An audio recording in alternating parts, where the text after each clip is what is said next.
पहाड़ों की गोद में बसा एक छोटा सा गांव था सुनहरा टोला। यह गांव बाकी गांव से अलग था क्योंकि यहाँ के लोग कड़ाके की ठंड में भी छत पर सोते थे।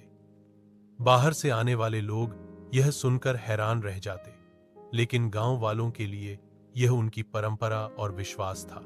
सर्दियों की रातों में जब तापमान शून्य के करीब पहुंच जाता, तब भी गांव की हर छत पर रजाइयां बिछी होती।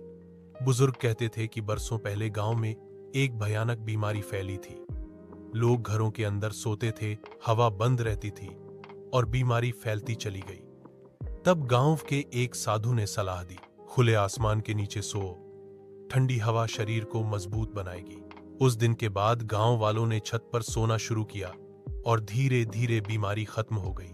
तभी से यह परंपरा बन गई। गांव में एक लड़का रहता था, मोहन। वह शहर में पढ़ता था और इन बातों पर विश्वास नहीं करता था। सर्दियों की छुट्टियों में जब वह गांव आया तो उसने कहा, इतनी ठंड में छत पर सोना पागलपन है। लेकिन दादी के जोर देने पर उसे भी छत पर ही सोना पड़ा।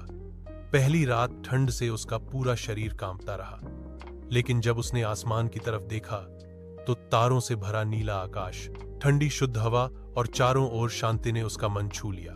कुछ ही दिनों में मोहन ने महसूस किया कि उसकी सेहत बेहतर हो रही है, नींद गहरी आने लगी है और मन शांत रहने लगा है। अब वह खुद रजाई लेकर सबसे पहले छत पर पहुंच जाता।